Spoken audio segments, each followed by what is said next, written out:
We have the greatest country ever developed in the history of the world. And we are going backwards.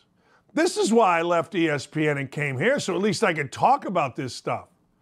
All you got to do is turn on the news. All you got to do is look at it. Backwards to 1979. I'm 50, I'll be 60 years old coming up this summer. The worst section, the worst financial. Look, I was too young to understand civil rights in the 60s. I was born in 62. What the hell did I know? I did go to the Civil Rights Museum with John Saunders, my friend, my late friend from ESPN, and had a great time. And, you know, I learned a lot. I think he learned a lot. And we had a blast learning about each other. So I didn't really grow up understanding the 60s. But I did understand inflation. I did understand gas lines. I did understand what a word called the energy crisis. And I did understand war, which meant Jimmy Carter, which meant a politician. Those of you that remember, how did Jimmy Carter get elected? How you doing? He smiled. He literally smiled his way to an election. Look it up. Go ahead. Those of you that are just simply hearing me and go, well, you know, Trump. No.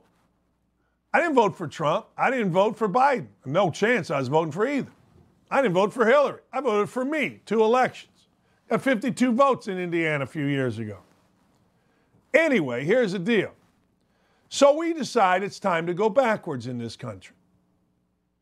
The dumbest decision this country has made in my lifetime was made in the last election, taking Joe Biden as president. I actually regret not voting for Trump. Not that my vote would have mattered, but when I look at what's going on here in this world today, when I look at what's happening in our country today, I say to myself, how stupid were we? If I didn't vote for Trump, that means I'm as dumb as those that did vote for Biden. Biden's the worst president of my lifetime, including Jimmy Carter, and I'll tell you why. Because he took over a thriving economy. He took over independent oil. He took over a number of things where the United States was back to being not feared, but respected and maybe feared as a global power. Now the United States can't get Brittany Griner out of Russia. Do you know how quickly Trump got those clowns from UCLA out of China? I'm telling you right now, all you young people that had all the answers, you had all the answers. You had all the answers. Oh, man, you had all the answers. Learn a lesson here. Please, learn a lesson. Don't base your vote on some idiotic, cheese-curdled-stained media guy that grew up, can't think for himself, and has to think so left. Don't make your vote on anybody that is so left or anybody that is so right. Make it on common sense. I don't care what a guy's morality is. Who cares? I'm not getting my morality from a president. If I did, who would it be that I would get it from? Jimmy Carter? Ronald Reagan, who married a woman simply because, well, you know, at least that's what's reported in Hollywood. JFK? Really? That guy? Okay. Richard Nixon? Don't think so. I don't know. Maybe Gerald Ford. What the hell do I know?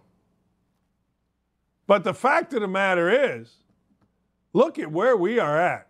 And I'm telling you, it ain't slowing down. And here's the other thing. I hear all of these people that are on the right saying, well, midterms, we're going to crush. They're going to crush. We're going to kill. We're going to, okay. Don't be so sure. The way this last election went tells me that the left has got the midnight oil working. The left has got it figured out how to get some votes when no one's paying attention, legally or illegally. Hell, I don't know. Man, it hit me yesterday right in the we have gone backwards. The biggest thing used to be a made-up Russian collusion. That used to be the biggest thing. The biggest thing was a made-up, well, I can't believe what he said in 2002. Okay. The biggest thing used to be, yeah, I know gas prices are $1.80, and I know we're respected across the country, and I know the stock market is booming, and I know jobs are up. But man, remember what he said to Billy Bush? Did you see that tweet last night? How dumb are we?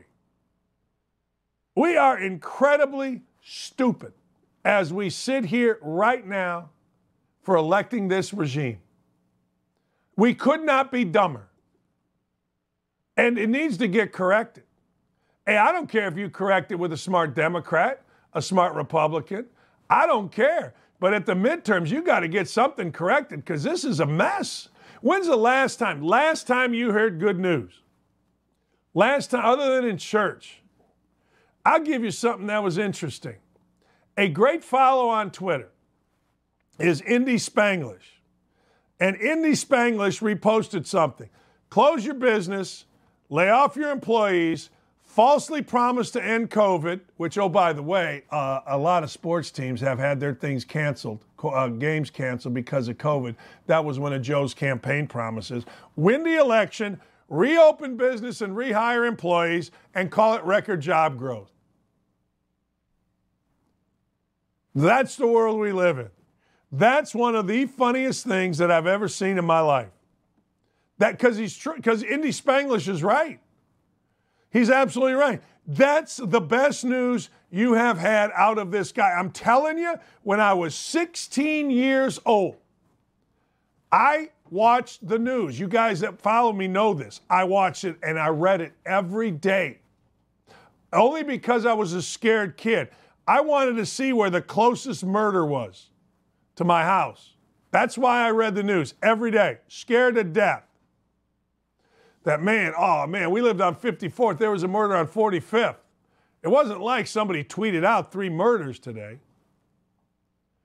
All the time I watched. Hell, I even watched the Watergate thing because the courtship of Eddie's father wasn't on.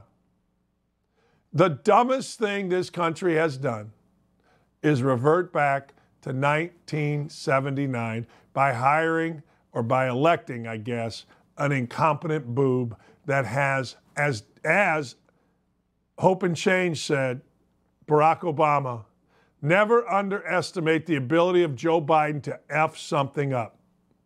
Oh, and now we all pay the price.